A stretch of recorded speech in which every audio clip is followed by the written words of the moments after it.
Hello and welcome to Press TV News Analysis. I'm Kaveh Taghwaei. Iran's 9th parliamentary elections, March 2nd, 2012, will be remembered as one of the most significant elections in the Islamic Republic's history, not only because of the high turnout, which was expected, but due to the message that it sent of strong unity and backing behind the Islamic Republic. A message to both regional and Western countries, such as the United States and its allies, including Israel. Well, in this news analysis, we will discuss why these elections were so important, given the constant threat of war against Iran in a region where people are rising against their governments, unlike in Iran. Let me introduce our guests. Here in the studios, we have a professor at the University of Tehran, Fuad Izadi, who joins us. From London, we have Middle East expert Chris Bambery. And last but not least, Joshua Blakeney joins us. He's from Veterans Today from Calgary, Canada. Gentlemen, welcome. Fuad Izadi, first to you. This is a very historic day. Why have Iran's parliamentary elections drawn this attention, both at home and abroad? Even Iran's leader has said these elections are more important than the previous ones. I think the elections today in Iran is significant because of the threats that we have been facing here from the United States and Israel. As you know, in the last several months, both the U.S. President and the Israeli Prime Minister have threatened to attack Iran militarily. And because of these threats, we have sort of a situation where people are concerned whether we are going to have a war in this region, another war or not.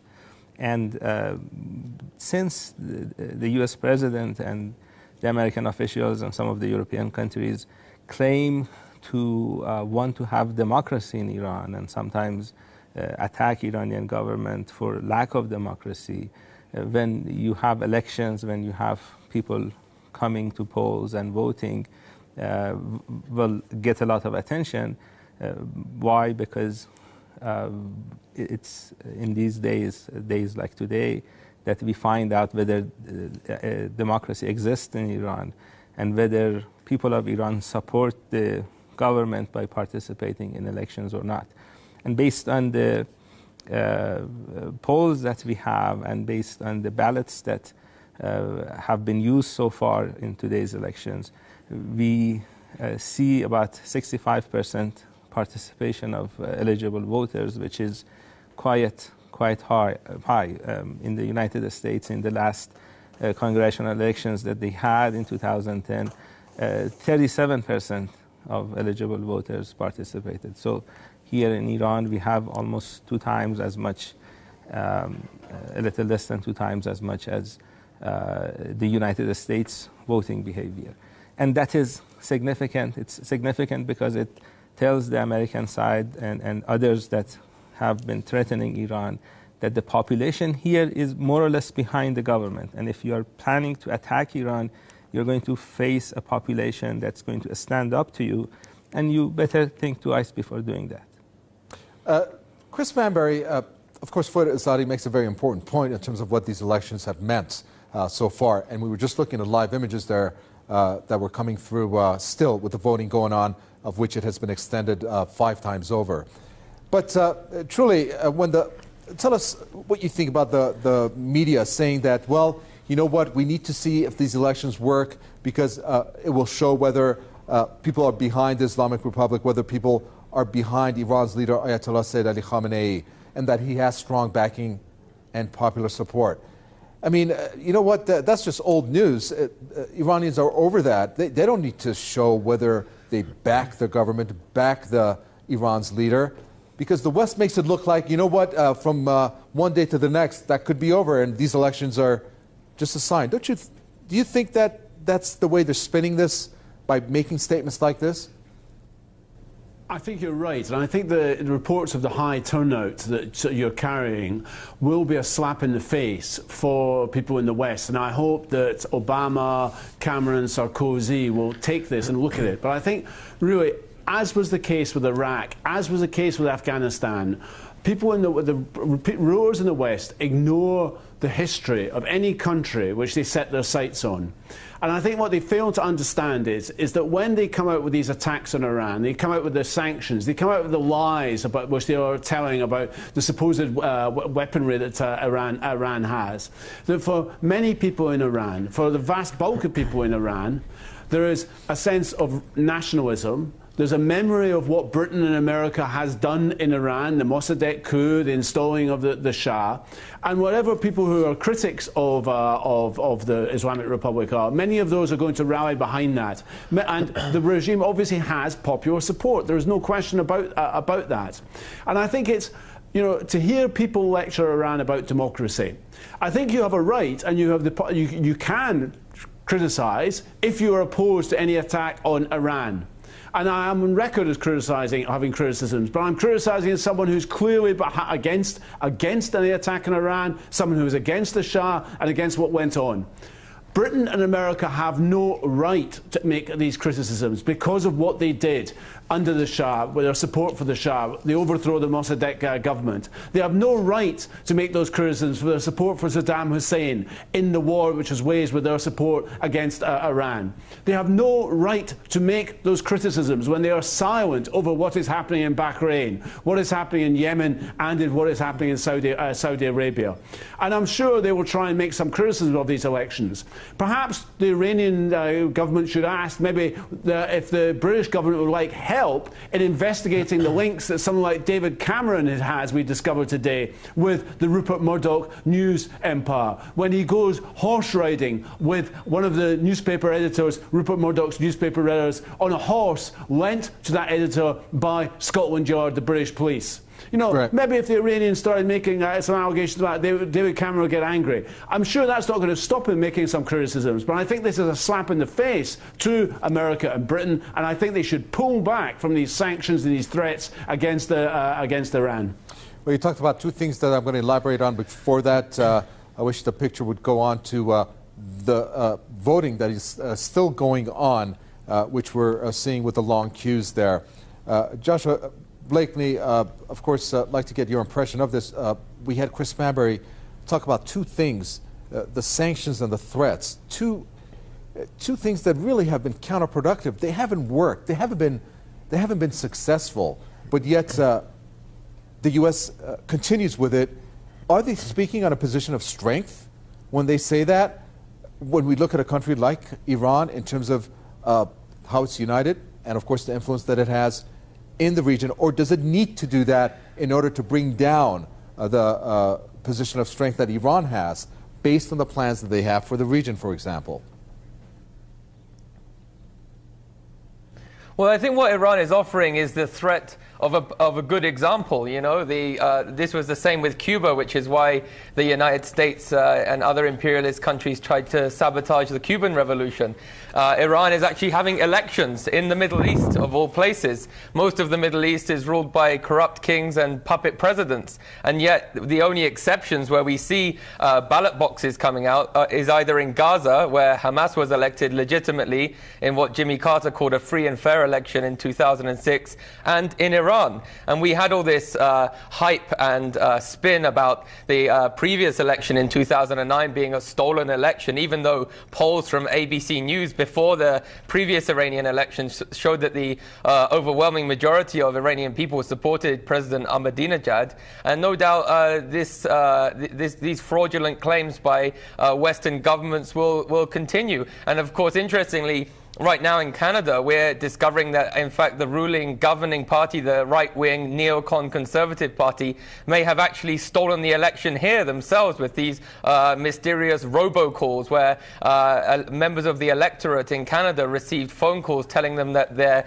polling stations were in different locations in more liberal and left-wing parts of Canada, so people weren't able to actually cast their vote, which led to a right-wing majority government here in Canada. Likewise, in the United States, we know that George W. Bush stole the election, his first election. And so we know very well that governments in the West are stealing elections. And I think Iran is offering the threat of a good example, because if the people of the Middle East emulated the Iranian Revolution, picked themselves up, extirpated the Mephistopheles of the dictators in the Middle East, like Iran did by extirpating the Shah and ridding themselves of a comprador, a puppet of imperialism, that this would be detrimental for the US and Britain, and most significantly for Israel, who actually wants to foment civil war in the Middle East and doesn't like it when they see Arab and Muslim people, and in your case the Persian inhabitants, majority of your country, expressing self-determination and resisting the impositions of imperialist countries who themselves have governments whose legitimacy is questionable. For Izadi, an important point regarding how the media has broken this down. I talked about how they always seem to think that elections or turnouts show support for Iran's leader. We've eliminated that question, but another spin in a matter of speaking they're putting is these elections will show who's behind the leader and who's behind Iran's current president, Mahmoud Ahmadinejad. Is that accurate? Tell us your thoughts on that.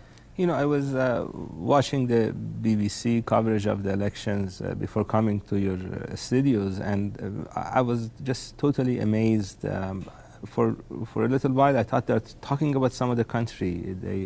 The way they're covering Iran's elections and what is happening in Tehran are really two different things. And it's a sad story for an organization like the BBC and a number of other Western media outlets to basically violate every single ethical standards of journalism, and for them to just lie about what happened today in Iran is a sad story. I feel sorry for the British citizens that are paying the bills of the BBC when the BBC is basically displaying fiction and just displaying the wishes of the British Foreign Secretary instead of reporting reality.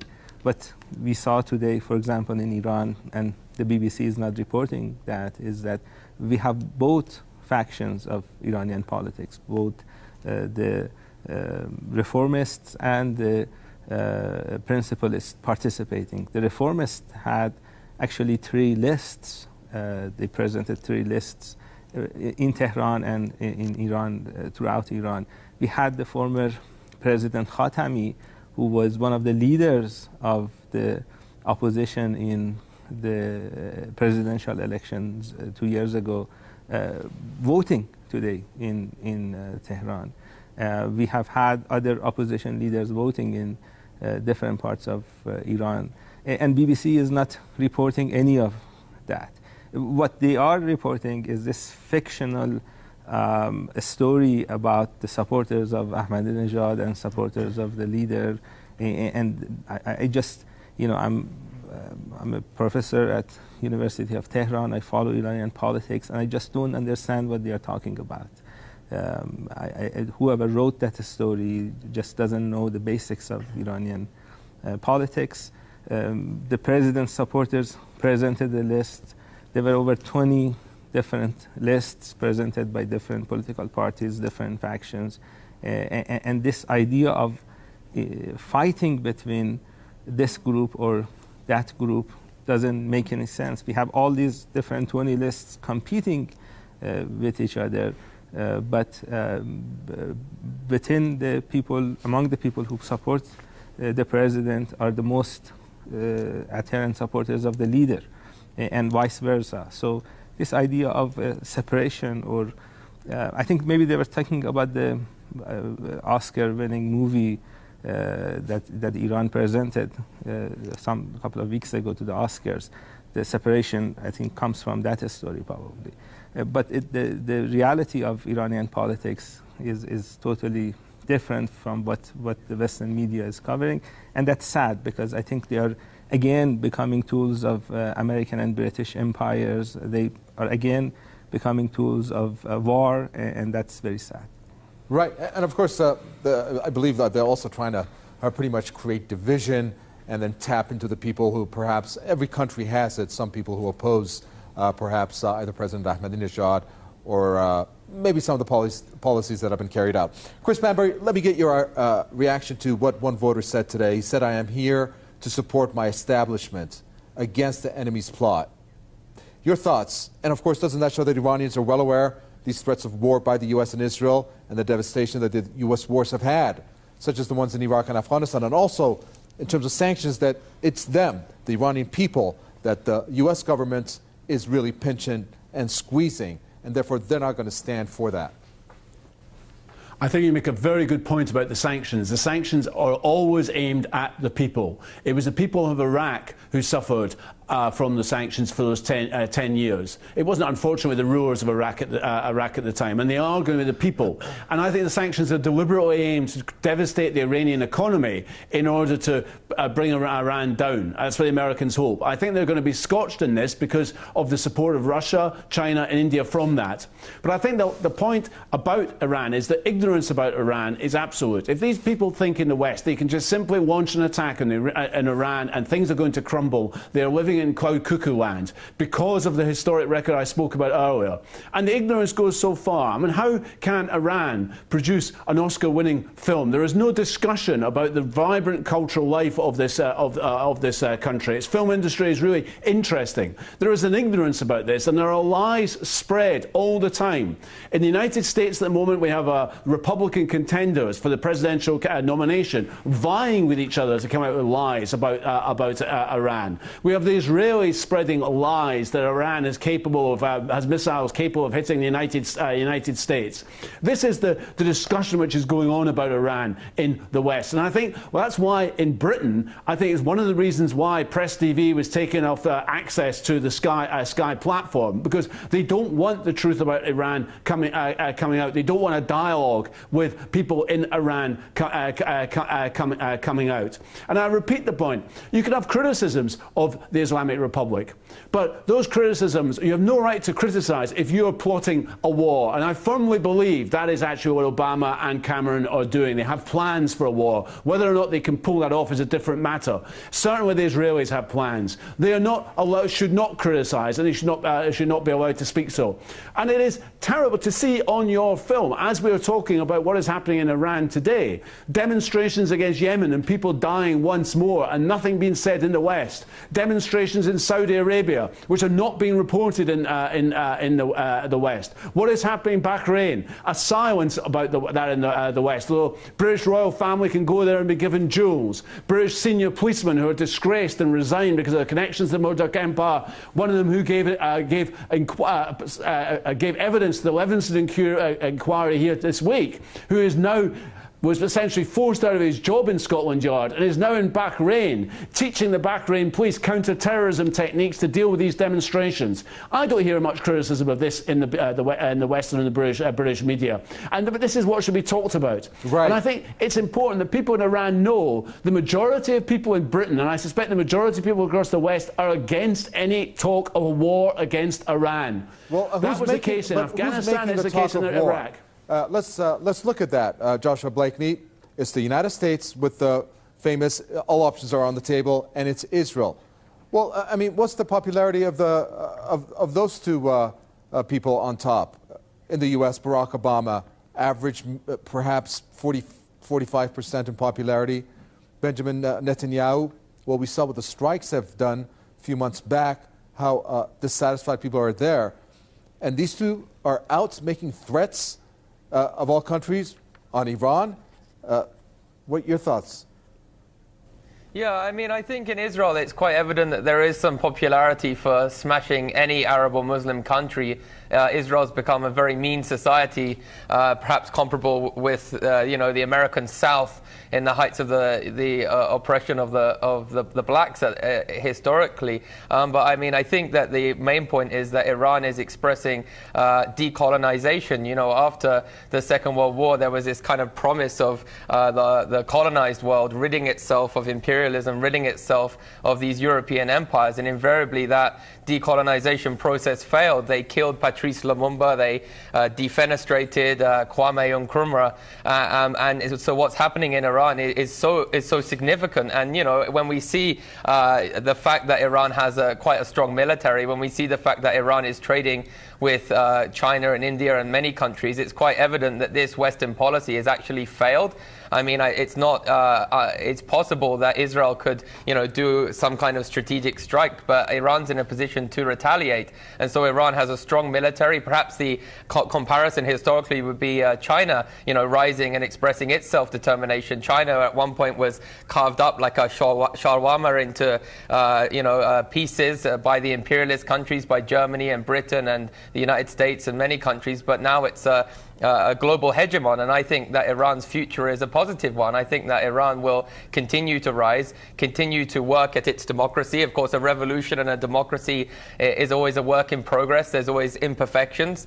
But, you know, Iran is way ahead of all the other nations in the Middle East, which appear to be corrupt dictatorships. It's evident that Western countries want slave governments. If they're democratically elected slave governments, so be it. And if they're corrupt dictators who are slaves to Western imperialism, stooges to the global oligarchy, then that's fine too. And Iran is putting its own candidates forward from different parties. I mean, I gather you have a very complicated constitution that, you know, political scientists really ought to study in the West. And this is disdained by those who would like to control the Middle East. And I believe the era of, Euro-American empires, you know, dictating to the Middle Eastern countries is coming to an end. But it's up to the people of the Middle East to emulate Iranian self-determination, to rise up and resist the impositions of the imperialists, not allow themselves to be used and infiltrated by the Mossad, for example, which we know the Israeli Mossad is penetrating protest movements throughout the Middle East. They need to be vigilant that they're not being infiltrated, whilst also not tolerating the impositions of US and British and European-backed dictators. We're going to leave it there. Thank you. Joshua Blakeney from Calgary, from Veterans Day. Appreciate your statements. Also, Chris Bambery from London. Thank you, Middle East expert. And here in the studios, Izadi, thank you so much, Professor at the University of Tehran. And thank you, the viewer, for watching another edition of the Press TV News Analysis. Great day for Iran. Of course, you can always send us any comments or suggestions you have. Our email address is newsroom@presstv.ir. From me, Kaveh Taghwai, and the entire team here in the capital, Tehran, it's goodbye.